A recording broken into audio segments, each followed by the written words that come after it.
okay, you get to go to a baseball game and you get to dress up like a princess or a pirate, right? That's the idea. But what's stopping me from the other 49 games coming up as a princess or a pirate? What I'm saying is, I don't think, well, no, I no, I don't think anybody's stopping you from dressing up like a princess any of the 49 or 50 games. I Matter of fact, I will say this. I will donate, I will donate $50 to a charity of your choice if you just come to one game dressed up like a princess. He hits it high in the air. Left field. This one's got a chance. And let's go on a cowhide. Joyride. Sound the horn. The RailCats clear the yard. Hello, RailCats fans, and welcome back to the RailCats Talk podcast. He's Chuck Polarek. I'm Kyle Svetich. And it's been a chilly couple weeks. Temperature's starting to drop a little bit. Luckily, the winter storm kind of missed some of us. I know, Chuck, that you kind of may have gotten stuck in it a little bit. But we're gonna warm things back up by talking about some Railcats baseball because it's coming around the corner, Chuck. But Well, before I get into that, Chuck, how was your holiday and how was your New Year? I did get stuck in the ice storm. I spent 2 extra days in Kentucky that I didn't plan on in a hotel that was at the bottom of a hill. Car would not drive up. And because Kentucky is anti-plow trucks, they had nobody to be able to plow us out. Uh, and I talked to the lady at the gas station and she said, "Oh, the two plow trucks, one of them just filled up with salt and they flipped over on their side." So, but I did make it home safely, as you can see. It did take a couple extra days. Um, Definitely an odd and interesting start to the new year. Uh, but that being said, uh, I hope you have a wonderful new year. I know that you will have a wonderful new year. Um, and all of that. I look forward to some baseball. Um, and seeing what's going to happen next. I'm excited. New year brings, we got the Railcast Bowling League starting up here in a Hmm. month. Get to be with some of the fans that we see pretty often at the Seal Yard, people that I wouldn't normally go up to and talk to. But when you are playing them in bowling, you tend to meet some people. And next thing you know, every time you're at the Steel Yard, you swing by and say, "Hey, how's it going?" And you talk baseball. So, it's a great opportunity to meet some new people. Even if you suck at bowling, it doesn't matter. It's all about the experience and all about the fun. Yes. Who didn't have fun in the Railcats front office was Andrew Mild, as they decided to pull a office prank on him and uh, put the wrapping paper all over his stuff in his office, desk, chair, all that fun stuff. There's some accomplices that may have gotten caught red-handed. Not going to name any names, Brandon. That may have gotten Wow. caught. But you know I'm disappointed. work environment, some fun stuff, unwrapping some stuff. That's a great way to start the new year, I guess, I'm on that I'm front. I'm disappointed because one, you saw how well I wrapped that package. Nobody called me up and said, "Hey Chuck, you want to participate?" And I, two, you saw how nice that wrapping paper was. Nobody called me to say, "Hey Chuck, where did you get that yep. wrapping paper from?" So that we could get some good wrapping paper to do this with. So on both counts, thumbs down, disappointed.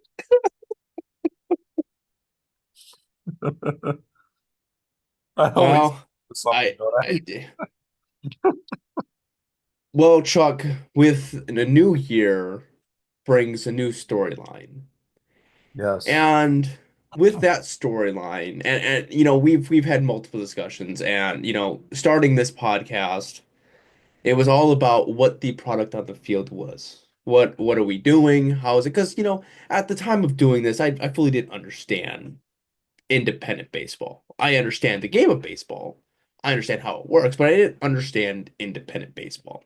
And the more that I get to knowing it, and the more when we talked to Roger, that was really a big eye opener. And really getting a discussion of this. The storyline for 2025 is what is going to be the more important part of the Steelyard? Is it going to be the experience or is it going to be the product on the field? Because, like we've said, we've talked about this multiple times. 90% of the people that go to the game are there for the experience. The 10% are there for the on-field product. Everyone, I should say it. Everyone that's there is there for the experience.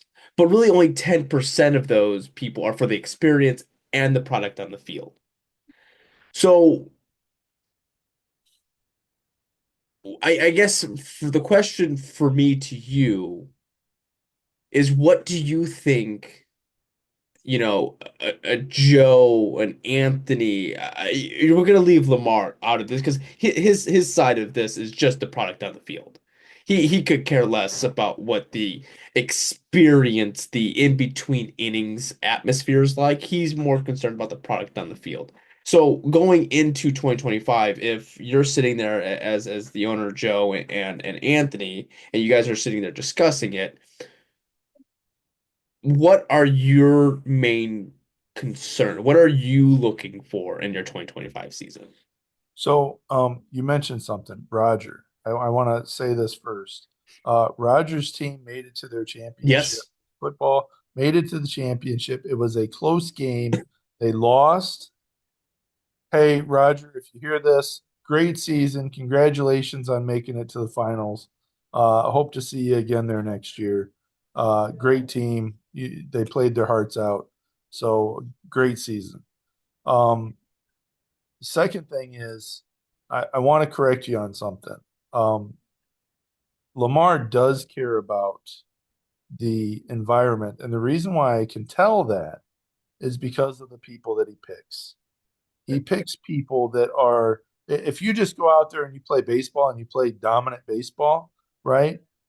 You're still not going to fit into the RailCats because it's about the talking to the fans, signing the autographs, playing catch across the things with the kids, and that kind of stuff. So I know that one of the things that Lamar looks at is the personality of the person that he's bringing on the team, and that definitely I feel plays a big part of that.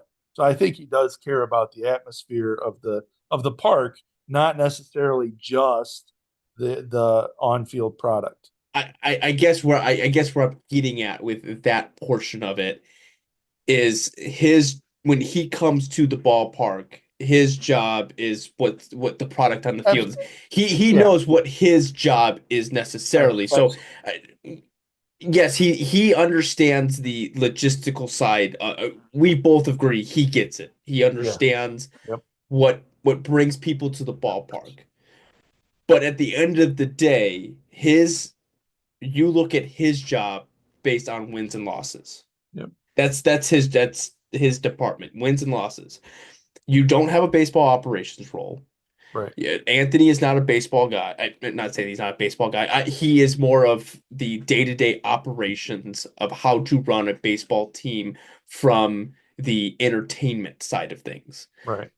Joe seems like to be an owner that doesn't necessarily care about profit to a certain extent. Because no independent baseball owner goes into going, you know what, I'm going to make money off of this. If they Right, have that right. mindset, they're in the wrong business. And getting outside of sidetrack for a second, that's what you're seeing in minor league baseball with Baseball Diamond Holdings, which if you're interested in all of that stuff, listen to Indie Ball Report. They cover that stuff and it's very interesting. But I'm just saying, Joe doesn't seem like yes, he's owning another team, but I think owning another team may potentially give him an idea, an opportunity to bounce things off of other people that might not work. Say it might not work in Mississippi, but it could work at the steel yard.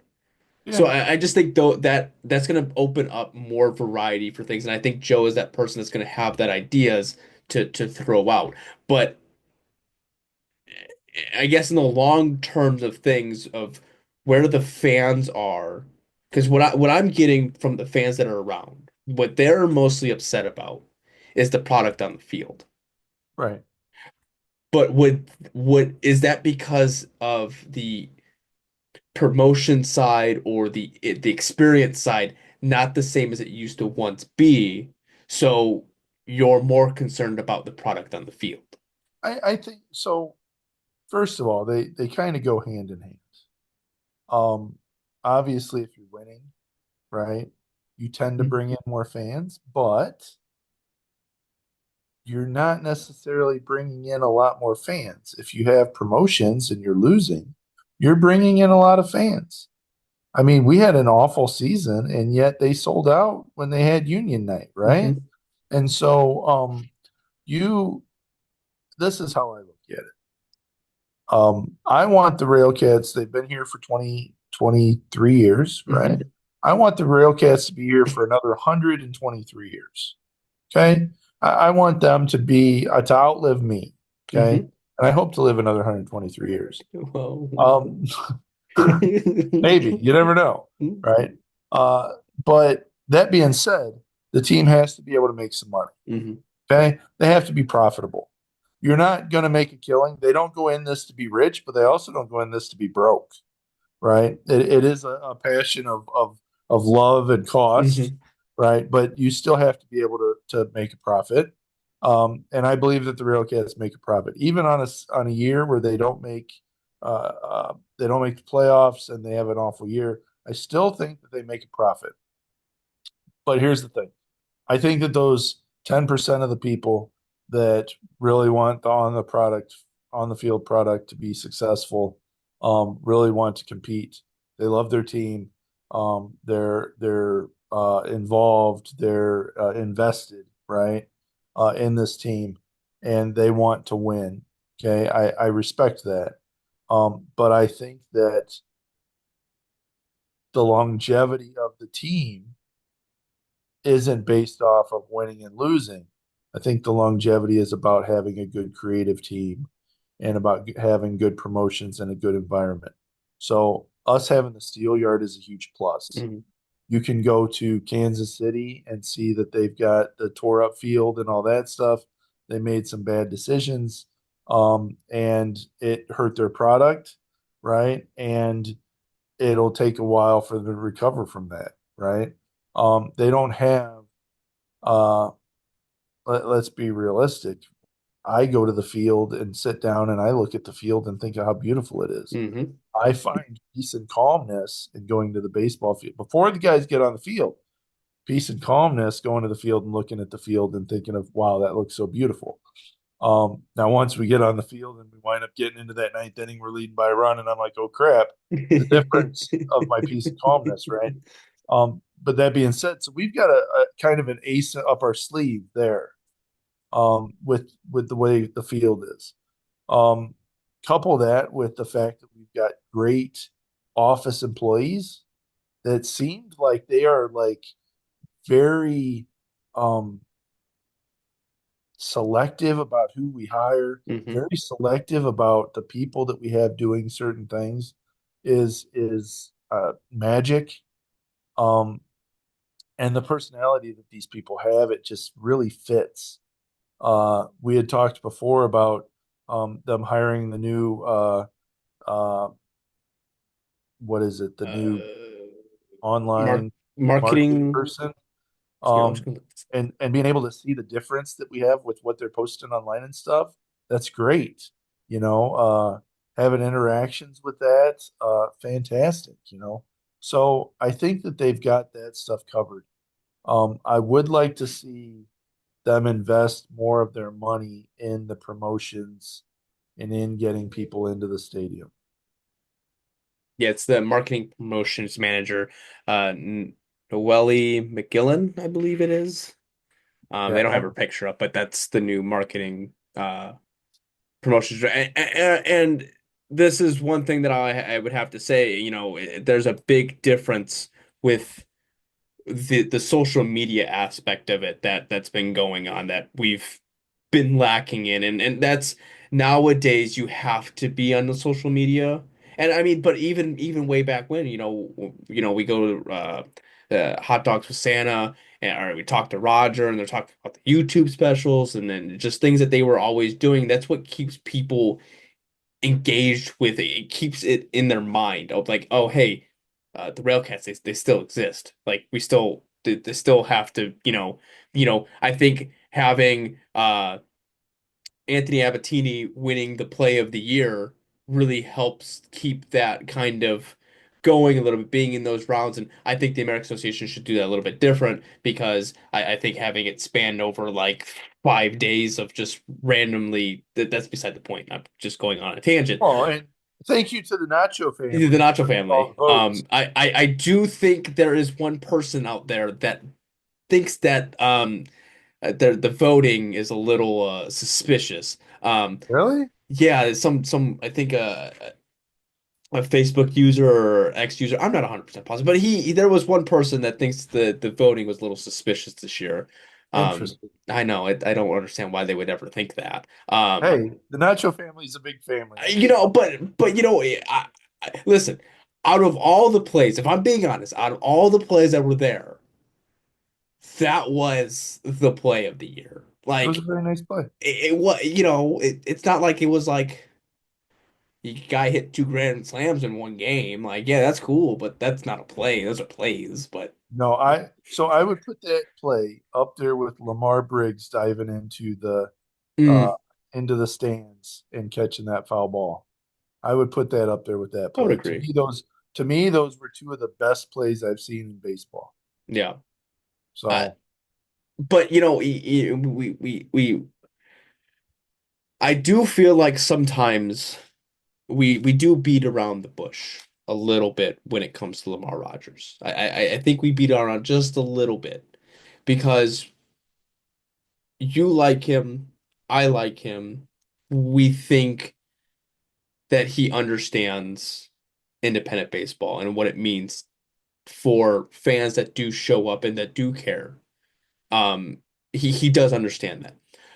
But there is a time where you want to win, right?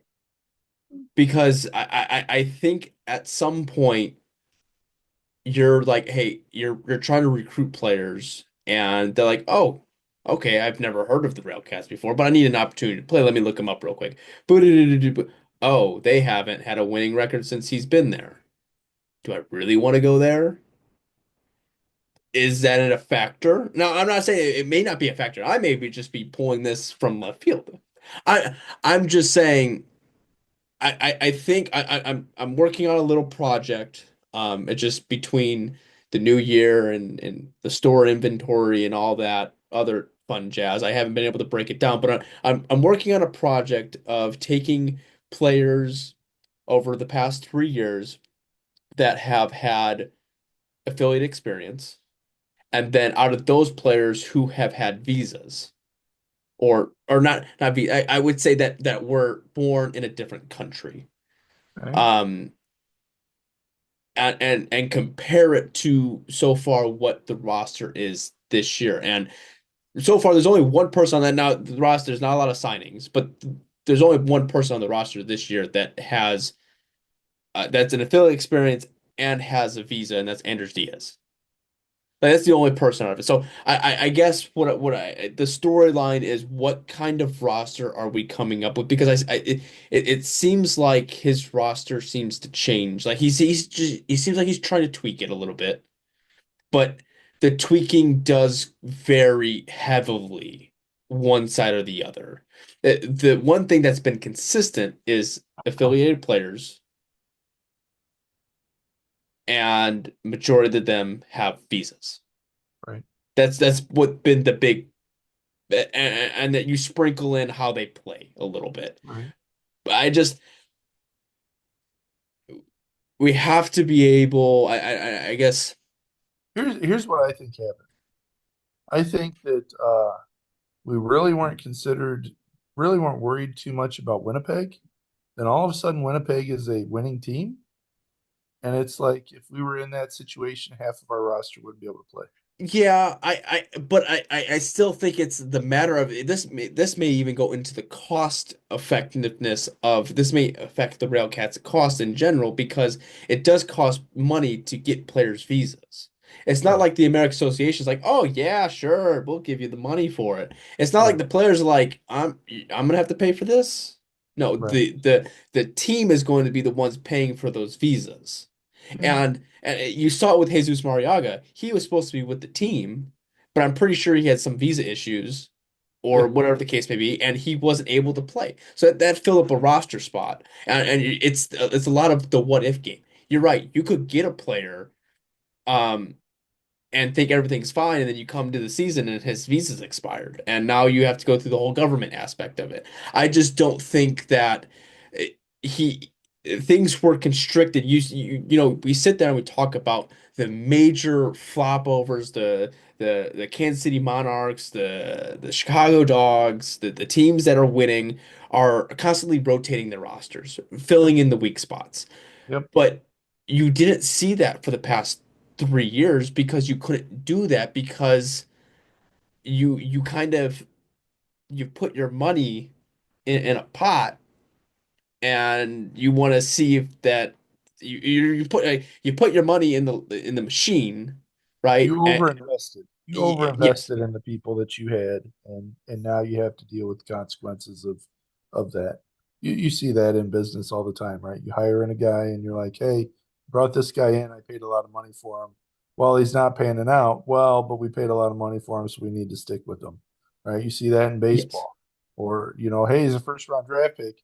Well, he's not as good as the other guy is, right? But he's a first round draft pick. We have to put him into play, So Well, you see, but that part I get. I mean, but when you fill your entire roster yeah. with it. That's where it becomes an issue. And I think, and I'm not bashing any of these players because I really think last year was one of those years where people were discussing the RailCats as being a potential team to make the playoffs, but I compete like for a our little championship. coffee hitter. Make the playoffs. Well, I've been having post-nasal drip, but that's beside the point. Oh, Um, okay. but Absolutely. it just didn't pan itself out. So is it? Yes, you have to build a reputation, and this is one of those things that I haven't seen it. It hasn't been brought to my attention, and no one's said anything quite yet. But I was going to leave this under wraps because I was hoping that this would be a signing, and it doesn't seem like it's going to be a signing. But General McCarthy reached out to me and asked for Lamar's contact information because he wants to play. That gives me a little bit of hope, you know, that there are players that are within the league that want to come and it wasn't he messaged I was just asking like why do you want to come, and he wants to compete. He wants to have the opportunity to compete, and Lamar Rogers gives everyone an opportunity to compete. You see that with players that he brings in that comes off a former injury or whatever the case may be. I just think this year is, yes, do we want a better experience when we go to the steel yard? Yes. And do I think that's what Joe is more concerned about? I think so. I think the getting the steel yard packed full of people is a main object or Priority. objective for Yeah. him, uh, and how to bring people in. The question is how to bring people in first because this isn't the Cubs. This isn't the White Sox. If the Cubs are winning or the White Sox winning, guess what? You could have this many promotions and you would still pack the stadium. Yep. You can't do that at the Steel Yard. You can't do that independent baseball in general. You have markets to compete with. So I just think this is one of those times where I if this season is like last season, I don't see him coming back. Okay. Well, I let's. guess it also comes to the matter of the fact of maybe it's him, not him, but maybe the situation he's in is that I've heard this a lot is it's not that Lamar Rogers isn't a good manager. It's is the situation not right for him? Is Gary not the right situation for Lamar Rogers? He's a proven winner. That's you can't take that away from him.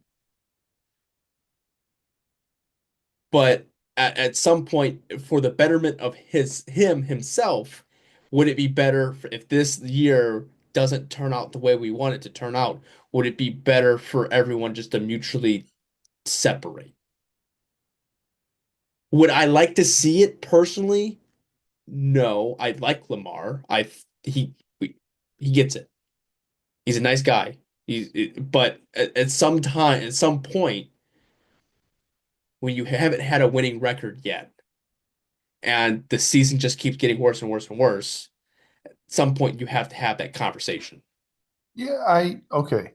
I I agree with you 100% on that. If we go into the season and wind up having a worse season than we had last year, um, they've got to, I think they've got to part ways. But here's where, uh, I, hey, if Lamar buys a winning lottery ticket and hits the $1 billion, he's going to part ways. Okay, we can both talk about things that aren't going to happen. What's not going to happen is the RailCats aren't going to have a season like they had last year. He's changing things up. I really think that Lamar looks at the roster and says, okay, this is what I tried. It didn't work. Now let me try this. What is crazy about Gary is that we've got a lot of good things going for us, but we've got a couple bad things against us. One of the good things going for us is the facilities, right? Talked to Roger about that. These are great facilities. One of the bad things is that we're in a market where within a 1 hour drive, you've got what, four other professional baseball teams, independent baseball teams, right? So your market is kind of oversaturated when it comes to players or when it comes to fans, right? I mean, it is. Now, I understand we're over the border, we're in Indiana. Nobody's going to drive an hour like I do to go see the Chicago Dogs play Gary, right? Or to see when I have an off day and when Gary's out of town, go to Joliet to see a former player play. A lot of people aren't like that. They don't do that kind of stuff. So you do have kind of your pool of people for fans. We draw, what's the next nearest one in Indiana? South Bend, so we've got a big plethora of people to pull from. That's why I think that Gary Stadium is like a perfect place to play baseball. Okay. But that being said, I think the Lamars said, hey, I got people from outside the area that were affiliate people and they played, but you know what? Their style of baseball didn't really fit with what the league is like, what our competition's like. And so I need to change some things. I think that's what good managers do. They look at their past, they look at the situation, they adjust, they say, okay, you know what? When I came in, this is the team that I was handed because he was, right? He came in late. Hmm. This is the team I was handed. I made some changes. I would disagree with probably five of the changes that he made that first year. I think five of those changes were absolutely awful. But he's the manager, he makes the call, right? The second year, he comes in, he says, all right, got my own roster, get it started from scratch, comes in, picks some good people, right? Doesn't work. Make some changes, right? Make some changes, decides, okay, I think the problem was I didn't have enough affiliate people. Let me find some affiliate people. Let me change kind of the aura of the team, bringing a lot of people from Latin America and bringing that in, and let's see how that works. And didn't necessarily work. Okay, now let's bring in some college guys, some guys that are. Let's bring back, Andres Diaz, which was definitely a young highlight from last year. Let's bring him back. Look at Howie. Let's bring Howie back. He was a young highlight from last year at the end of the season. Let's bring some of these highlights back, these younger guys that are hungry, right? And let's try to find some other guys that are hungry because maybe he thought the guys that we had before weren't as hungry for baseball as they needed to be. Yeah, I think the hungerness was to get back to affiliate ball, not to be playing baseball, Right, not having the opportunity to play, but to get back. So once you get to that halfway point of the season and the MLB rosters are starting to fill and they're cutting their people, whatever the case may be, and you're not being picked up, that's where the back half of well, I didn't get what I wanted this year, so I guess I'm gonna have to wait till next year and not continue the fight necessarily. I think that's a better move to make, me personally, and I think that's why in the Greg Taggart era it worked, right, um, because you had a bunch of people, a bunch of players hungry just to be playing baseball. right, I mean you see it with Howard that uh he just excited to be playing baseball. Like that's what you want. You want the excitement, not the I'm gonna give it my all this year, and if I don't make affiliate ball, then by the time the halfway point hits, I'm just gonna kick back my cleats and call it a day. right. And I, Now here, and I guess for most people to, I think this is a different era of independent baseball a little bit. Lamar Rogers is not he's not new to independent baseball, but he's new to the process of being the manager. right, And he still has to figure it out. It's not like when independent baseball first started, all of those managers were brand new, basically, at independent baseball. And so they got to work through their problems. And early on, those problems could be really bad, but your team just that much better or whatever the case may be. So you're still playing with the formula. Then eventually you get a formula, and that's where you end with your Greg Taggart who's with the team for 20 years, or Kansas City man, Cal Pitch. I Joe. can't.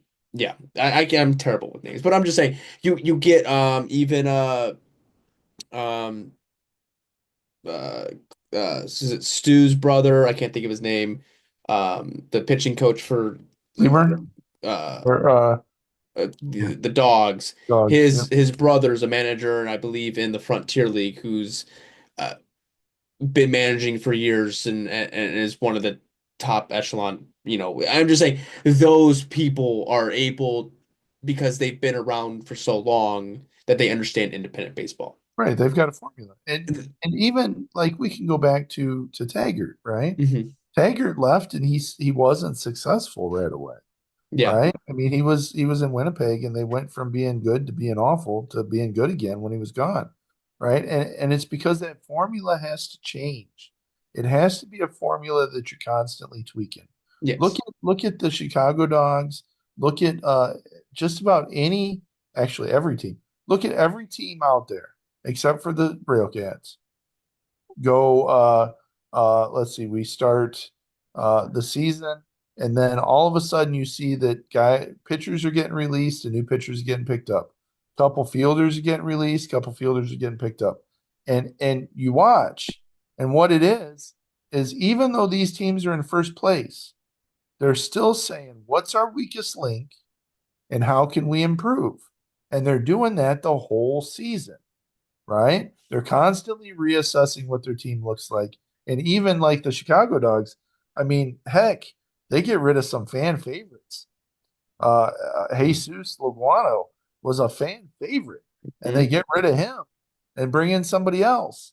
And it's like, okay, I mean, but they're constantly looking at, hey, how do we get a little bit better? How do we get a little bit better? Um, I when it comes to the Railcats, We have, if we can get young, hungry talent in, that's great. But we also need to sprinkle in Major League Baseball professional experience. Look at the other teams. The other teams have MLB professional experience players that are no longer in the MLB, but they want to continue to play baseball.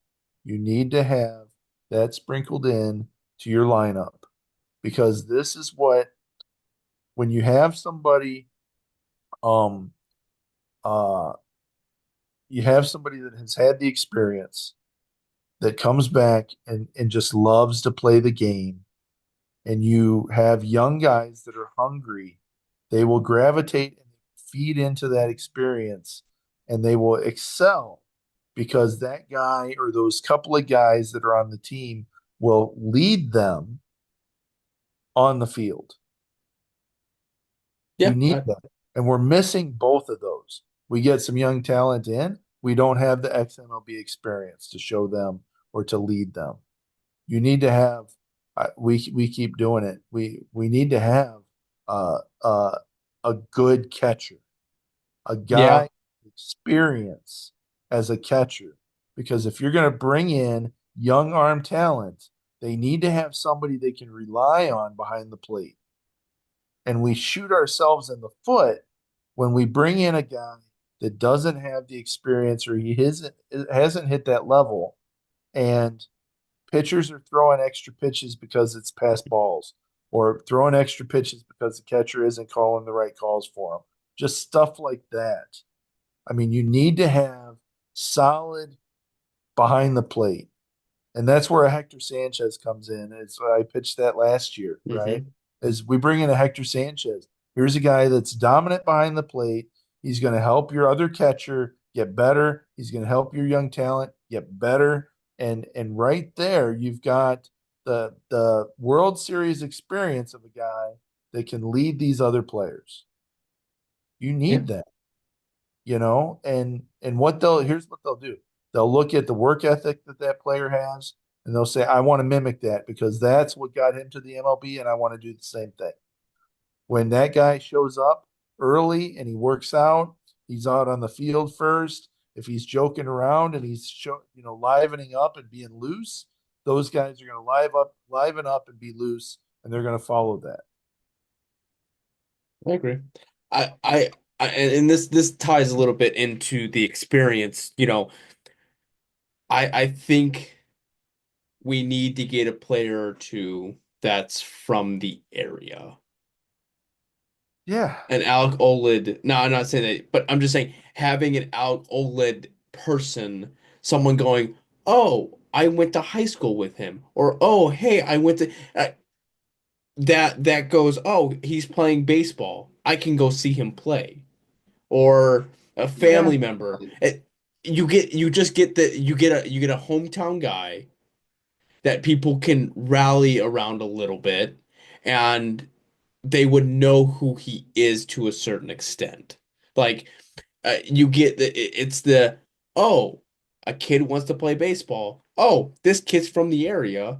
I could play here one day. Not saying, yeah. I'm just there's just that's just a little bit more of experience to having a hometown guy. And a hometown guy is different coming from a Crown Point, a Maryville, a Valpo, East Chicago, a Gary versus a Chicago Dogs hometown guy that's from Chicago. Like, Oh, I think that you bring in uh an assistant like a LaTroy Hawkins or like the other guy that was from East Chicago. You bring in one of those guys that's an XMLB guy to help the team out. And right there, you've got hey, we've got an XMLB guy that's, coaching the team or an assistant on the team or whatever. Something like that, I think is great. What I said, there was like five things that like I disagreed with that first year. Getting rid of Alec Olin was one of them. That just was like, ugh. Um, MJ Rookard ends up playing an affiliate ball and like killing it. we got rid of that guy. I mean, there was like five things, and I enjoyed having a local talent like Alec Oland, um, and seeing the guy succeed. You know, that to me was you like hearing that from Crown Point, Indiana. You like hearing that when you've got somebody out there. Um, but that being said, and oh, here's the other thing: if you got a guy on your team that's from the area, the players love that because he can show them around Yep. what there is to do. You know, where's the spots that I need to go? Where's the good places to eat? Where's the places I can just hang out and relax? You know, and having a guy like Alec Olin do that is wonderful. And he Yeah. made a good impact on the people that were in the area. Yeah. I agree. That's just one of It would those. be it would be nice. It would be nice. Is it a necessity? Not necessarily. I mean, you could get what did Chicago had? Chicago had a lot of people from the area. You know, the Chicago Dogs had a lot of people. Yeah, but Um, I'm just Chicago, you could be from I don't know what's a suburb 30 minutes outside of Chicago and be like, "Oh, I'm from Chicago." No, you're from Evanston. Like, no, oh, I'm from Chicago. No, you're from Schaumburg. Like, you're not in Chicago. Like, right, I'm just right. saying the you you you just it's just a different atmosphere because it brings it into um it brings it a little bit closer to home when you Yep, say a region team. It just brings a person from the region, it just brings it in a little bit closer. And I think it instills the region aspect of the Gary South Shore RailCats. Like that's absolutely, absolutely. No, I think that adds a little mystique to it if you've got somebody from the area or a couple of people from the area. I've seen some people from the area that just haven't been very good that have played, and it's like, okay, that's kind of rough, you know. Had one pitcher a couple years ago that was from the area, and one of the fan sitting next to me was like, "Oh yeah, I haven't seen him. He's my pitching instructor or something." And I'm like, "Yeah, he was let go the other day." You know, like, oh, that's a little awkward. But yeah, so you have somebody close by. Uh, but getting back to the original conversation, which was the entertainment aspect of hmm it. Um, I I really think that I hope here's my hope. My hope is that um, we put more time and effort into the little quirks that we have in the entertainment, hmm um, and ironing that out. Let me give you a for instance. 2 years ago, um, there were multiple times where I would go to get a hot dog or something from the concessions, and I'm standing there for 1.5 innings in line to get food. Right? Nobody wants to do that, right? And really, the number of people that are sitting in their seats, they look at those lines and they're like, you know what, I'm not going to wait, right? You're losing money by that happening. So then last year, that got better. hmm I'm not going to say significantly better, but I'm going to say that I was probably in line at the most for half an inning, maybe like three-quarters of an inning. So, better, right? But something like that needs to be ironed out so that you're not necessarily waiting in line very long to get your food. Um, the other thing is the variety of foods that we have and where they're offered. I think that needs to change a little bit. Uh, there are some places where you can get hot dogs. There are some places where you can get nachos. There's some places where very specific to pierogies, very specific to ice cream, or very specific to pizza. Um, I think that maybe you open that up to where you can also get, if you have your wristband, you can also get hot dogs and cheeseburgers from those other locations too. Just stuff like that where it's like, okay, maybe we can spread this out. Because if you've got nobody in line at the pierogies, those guys have nothing to do. But if they have the ability to sell you cheeseburgers and hot dogs, then maybe those people don't walk all the way to the back and miss 3/4 of an inning of Yeah. base. No, I get that Maybe because that's you have to go to the back corner, typically where we sit, right. we're right there by the pierogies and the tacos. Well, I don't want a pierogi or a taco, which I'd never say no to pierogies. And I think personally, Never say no to tacos. I, I'm I've becoming a pierogi expert. I like to make my own pierogies, and I think I make a mean pierogi. But that's beside the point. But going back to going all the way back to behind home plate to get a cheeseburger, and then I get there, and then I have to wait Right. in line for that. Versus I Right. could have already been where there's not a lot of people sitting there anyways in the first place, Right. and I could have just gone and got Yeah. my hot dog, whatever the case may be there, and you know. Yeah, something like that gets ironed out, right? That adds to the experience, helps the experience out. And people might think, well, logistically saying, once they start closing these shops down, or whatever the case may be, like you're going to lose out on that the hot dog, or whatever the case may be. But hot dogs are easy to move. Right. Hamburgers are easy to Right. move. Like I know they keep what behind home plate open for a little bit longer than the other places do. So like whatever food they have left over, they can just bring back that way, and then so it's not logistically you Well, I still mean, could do it. look at the 94 Express one. They don't cook hot dogs there, Yeah. but they bring them over from the other places to fill them up, just and nachos, So just stuff like that can make it a little bit easier, more convenient. The fact that the wristbands only work at the one location, if you could spread that out and have it work at multiple locations, that would be better. Um, you know, publicize some of this stuff Hmm. a little bit more. If you can buy a wristband and have all you can eat, and that for 30-35 bucks, maybe somebody's jumping in on that kind of thing. But for 30-35 bucks, if I'm sitting there stuck with an hour and a half to get, or an inning and a half to get a cheeseburger, I'm not gonna do it. And that kind of thing. So you fix that, right? Fix things like that. You kind of put some finishing touches on some stuff. Um, I think that adds to the experience. The other thing that I think that would add to the experience, obviously, is promotions. Yeah. We talked about this last episode.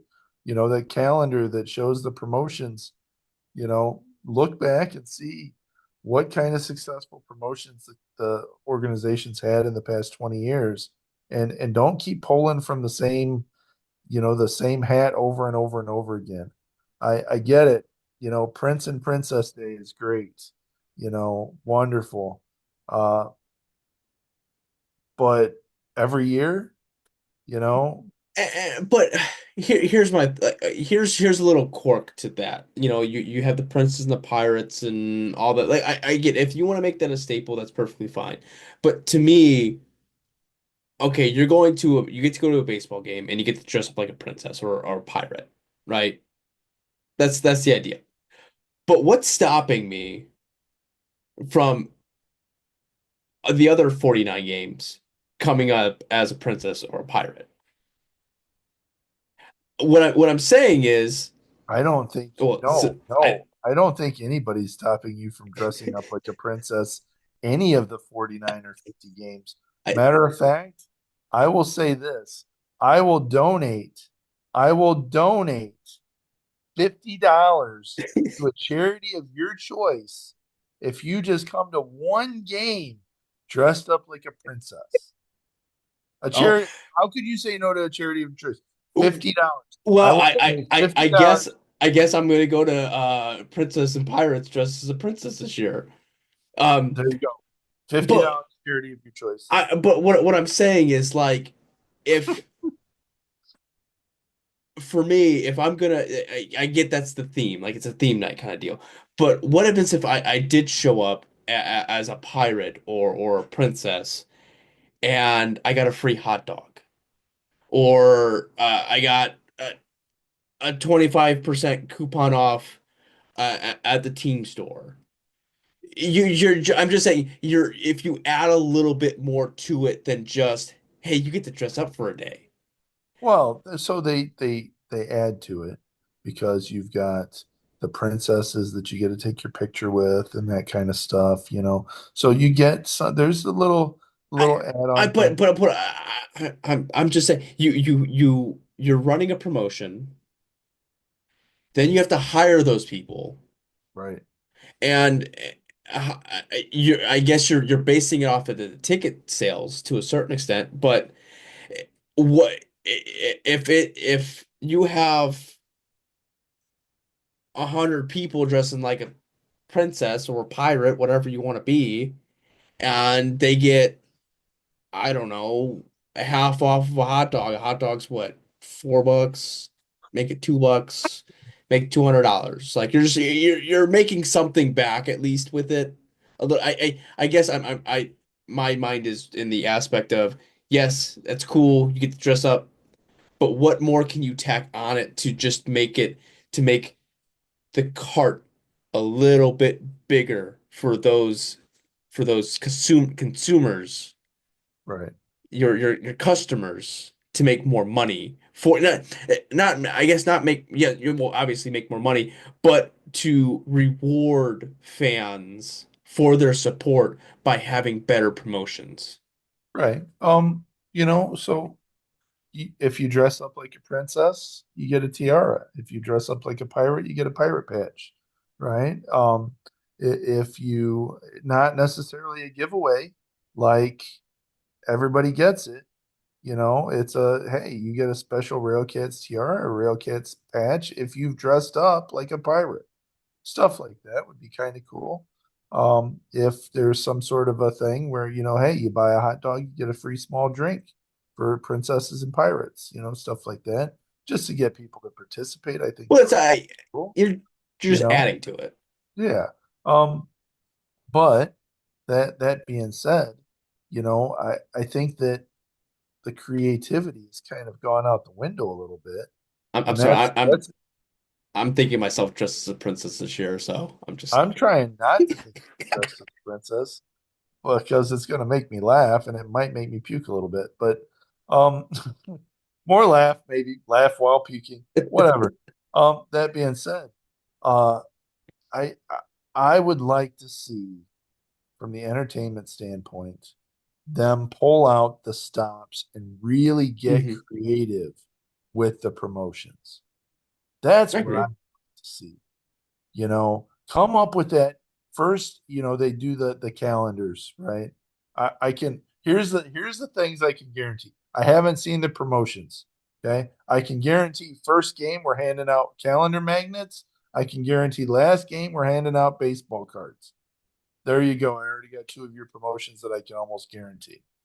You know, uh, there's going to be um, some jersey auctions, and you're going to have your typical theme nights, and you're going to give away a beach towel, or you're going to give away uh, a beach ball. You're going to give away something beach related. Just the same stuff running over and over and over again. You're going to give away like two different hats. You're going to give away a jersey. Uh, you know, to Yeah. me, and the jersey's going to say the number 25 on the back, by the Yep. way. Uh, just stuff like that. It's like, okay, I get it, but what I would like to see is just go off the rails with it, man. First, instead of giving out the magnetic calendars, give away those posters that have the calendar on it, that have the games and the specials on it. Give that away. Heck, that's a great thing to have, you know. And you could do the magnets too, but give them a little bit of variety. Yeah, and a little bit that obviously has to do with sponsors. Right. And I think being able to, the more that you drive to the ballpark, the more eyes that are going to be there, the more you're going to get sponsors. So I just think not so much. Like, yes, promotions are huge. Like, obviously, you give away a bobblehead, a lot of people are going to be there. Like, if it's, I don't know who decides if it's a NIPSCO or if it's the city of Gary or whatever, whoever decides to sponsor. Like, obviously, there's a lot of eyes that go to that, and it's, oh, NIPSCO's supplying this, but sometimes you have to get bodies there in order to get the bigger sponsors Right. to come in to give you all of that kind of stuff. So I guess for me, it's what can they do to get them to that next level to a certain extent. They're not going to be able to compete with the like, which realistically they should be able to. Just the where the I could compare Gary's or the RailCats market to close to I maybe a Juliet market, maybe. I mean I would it's say. I would say it's so. it's it's still big enough to maybe not a Chicago quite sense, but still you should be bringing in more people than you do. So what are you going to do to bring those people in? What is going to do a bobblehead night? That's one night. But Right. what are you going to do the 49 other nights to bring people in? What kind of half inning entertainment are you going to have? What kind of food do you have? What kind of, I just think there's more to it than just a bobblehead or a special promotion night. Like I want to see them pull out the stops as far as that. Right. Like Right.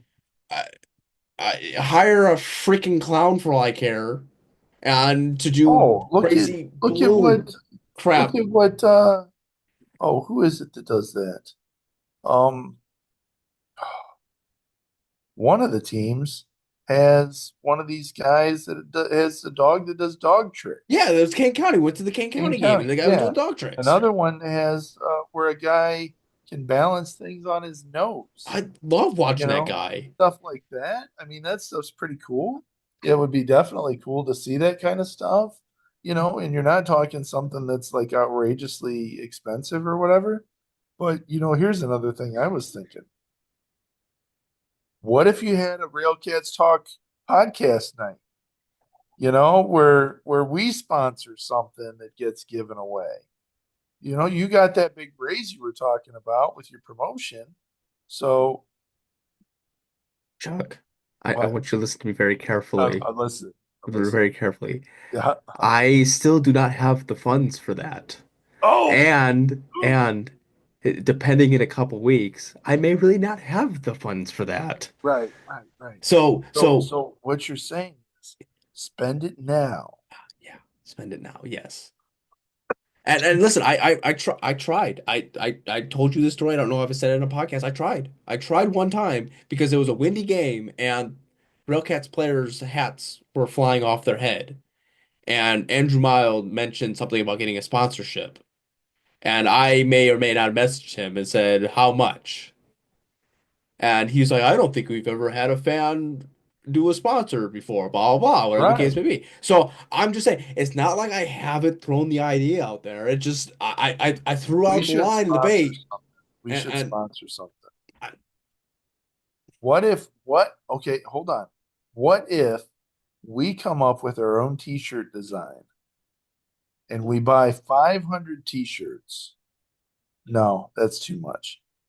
If we buy 100 t-shirts, no, that's too much.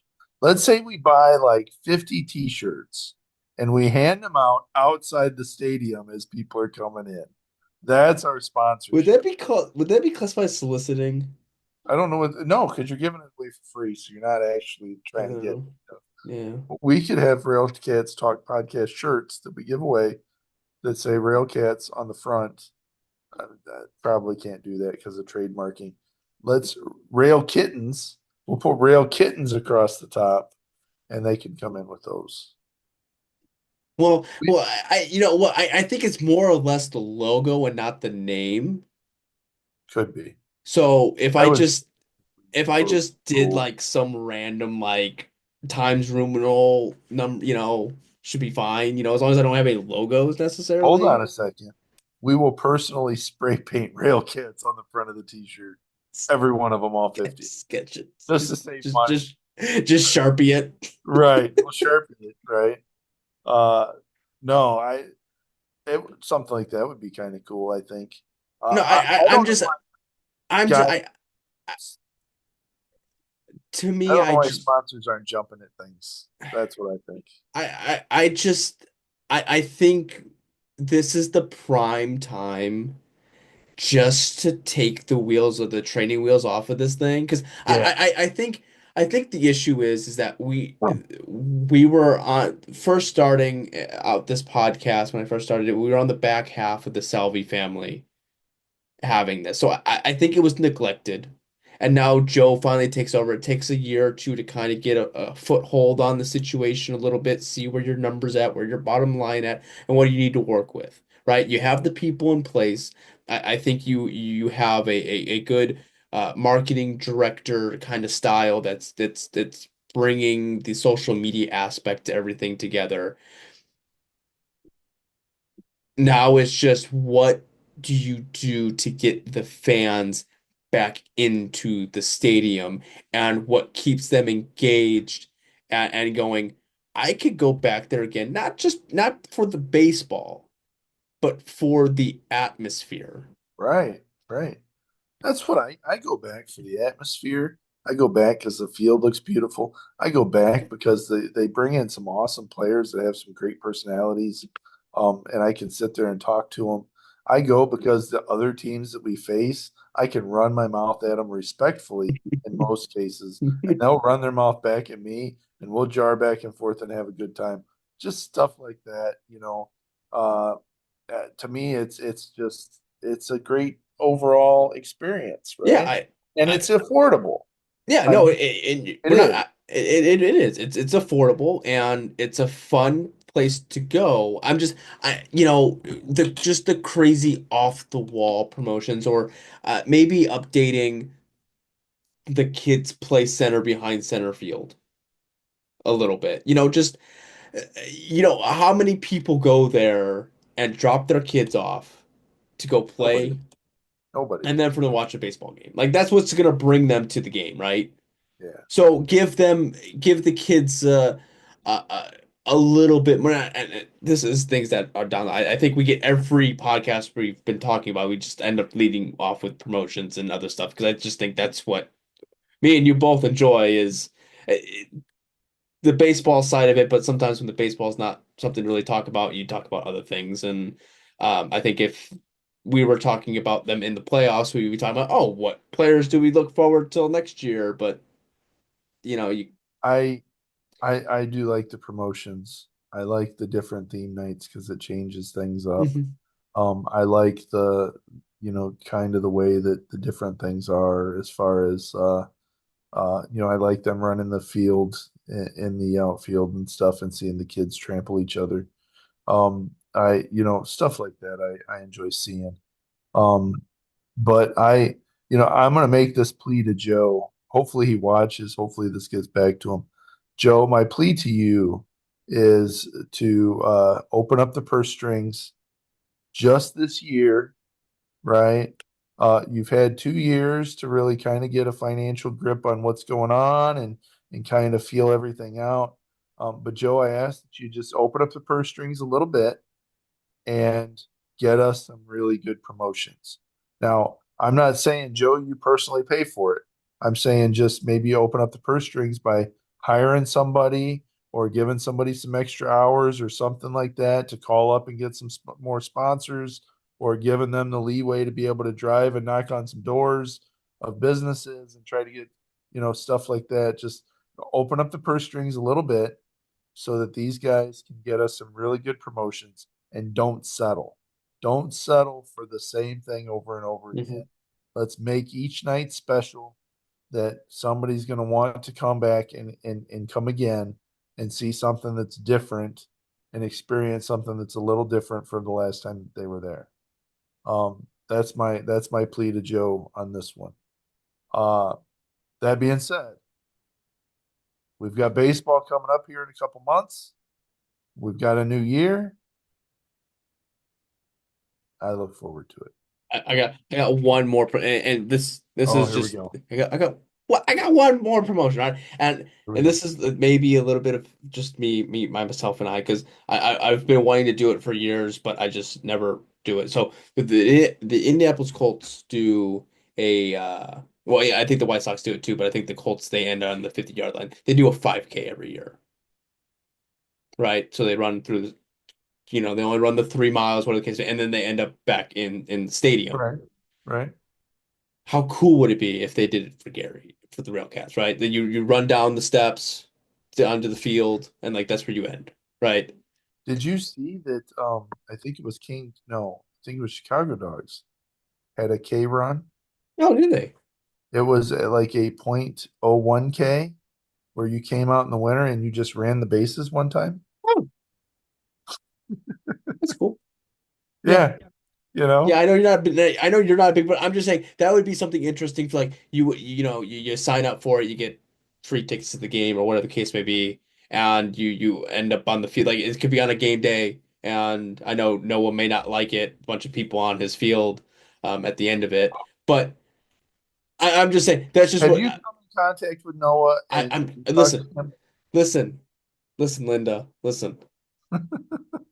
I'm getting to all of that. I just have to get back into the realm of things. The holiday seasons, just especially my promotion and inventory, it really didn't. The cards were not in. I literally came home and I went, I'm gonna take a shower. I'm going to bed.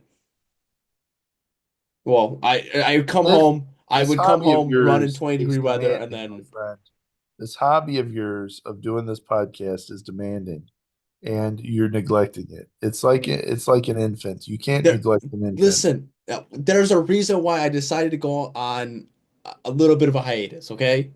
Right. I needed time to neglect it. All right. And I needed people to understand the neglection behind it. I understand. I understand And that. So so we're so let's get, I'll tell you what, you released the Roger interview. I have heard from non-Railcats fans that have watched or listened to the Roger one and they loved it. That's been the feedback. I have it's text messages from people that are not Railcats fans. They are fans of other teams. Maybe they're a fan of mine. I don't know, but they have listened maybe to it's just the you. It's nothing. This has nothing to do with the Railcats, me, and the podcast. It's just all you, Chuck. I agree to a small extent. But that being said, I've gotten great feedback from. Have you had any feedback on the Roger thing? That Oh yeah. I mean, it's to me that was a fantastic thing that happened. Um, and a great way to finish the year, right? It really was. Um, have you worn the jersey that you got that's hanging up back there now? I wore it. Wonderful. I wore it as soon as we were done. I put it on and I went out to my wife. I said, "You like my new jersey?" And she kind of gave me the eye roll and I went, "You don't appreciate me or the jersey," and walked away. No, I didn't say that. I just said, "Chuck's a better gift giver than you are," and then walked away. That's okay. But Chuck, I mean, there's a lot that we still can discuss. We're still a little bit of ways from opening day, but Yeah. for now, Chuck, do you have any final thoughts? Oh man. Um, my focus or my thinking is uh I I'm excited to get some good talented guys on the team. Um I hope that we re-sign some guys. Uh I really look forward to the energy that some of these new guys bring. So that's exciting to me. Uh, but that's a ways down the road. We won't necessarily get to know their personalities and stuff till we see them out on the field. Um, a lot of times the attitudes that some of us fans have, me being one of them, is that I'm not going to learn your name until you made the roster and you've been playing for a couple of games, right? Because I don't want to get to know you and then not get to see you play, right? Cocktail with the Cats will be fun. I will invite you as my plus two to that when it happens. Um, and that will be cool. Uh, but I'm looking forward to bowling, man, and I'm hoping that you're in. Well, they have it up on the website. Um, it returns the Thursday and the 6th at the Stardust Bowl #2 Yep, in in Maryville. Maryville there. It includes great giveaways for the bowlers. First place team will win a 20 luxury suite ticket to a RailCats home game. Uh, each person for $19 will receive a RailCast t-shirt, 2 tickets to a regular season game, and 2 slugger meals. Each team must have 4 bowlers with at least 1 adult. The league will play every Thursday at 9 or 7 p.m. February 16th through April or February 6th through April 7th, 17th. It says the So cost is $19 a week now. see, it just says $19 per person. Yeah, so it's $19 a week is what it comes out to be per Okay, bowler. Yeah, $19 per bowler. gotcha. So yeah, So it's that's a bit of an investment. yeah. I mean, and that's understandable. I think, obviously they got to rent out the lanes, and like that's just the pricey Yeah. part of that. Typically So your bowling leagues go from $16 to $20 a week. So so but yeah, so they might have to rearrange because that seems a little because for just $19 per person, I'm thinking I'm paying a one-time fee, and then yeah, it probably needs to be worded better. It's $19 a week. You get your t-shirt at the end of the bowling season. You also get your slugger meals and your coupons for your free tickets at the end of the thing. Really cool. Each team, for the most part, gets to bowl against the RailCats front office one time, 1 week. Uh, doesn't mean that the RailCats front office won't come around and say hi to you and all that stuff. And you do get an opportunity to bowl against some pretty cool fans that I've met, that I've enjoyed getting to know a little bit. Um, so that's kind of exciting for me. That's what I'm looking forward to right yeah. now. Well, That's my final thought. it's a good final thought, Chuck. Let's have a There's great 2025. there's gonna be a great 2025. We're gonna get some people on. I'm gonna How do we top 2024? I mean, We come on. top 2024 by winning the American Association Championship. All right, that's how you top it. Okay. How about this is how we top? We win the championship. And when we win the championship, we wind up having on the podcast some sort of a huge thing that all of a sudden it's like even better than winning the championship. Like we win the championship and then we go above that. That would be pretty cool.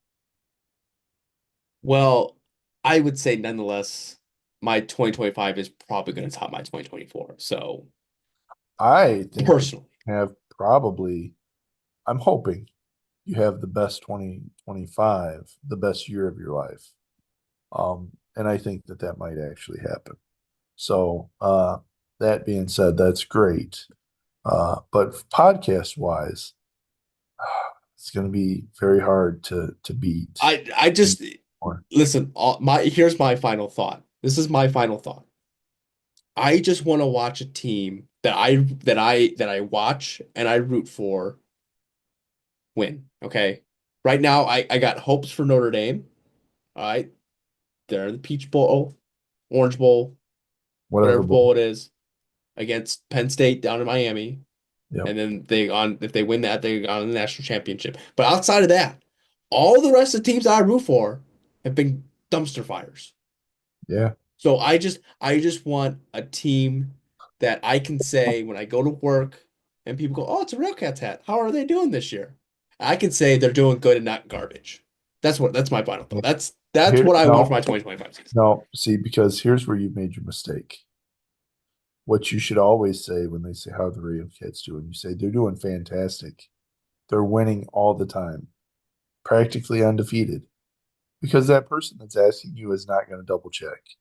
You're not wrong, but me, a morally good person, Right. or You just know, a frustrated fan, right. The uh you could okay, I've seen this be successful. When somebody says, "How's your team doing?" You say, "Well, there's always next year." I mean, that's Cubs, I, That all always right, works. well, I think everyone listening now is losing brain cells. So I hope you have a good rest of your day, rest of your evening, whenever you're watching this, and go Cats. Go Cats. Even when you feel low, you can still go. Even when you feel slow, you can still go. Even when there's no hope, you can still go. I never answer to no, man, I still go.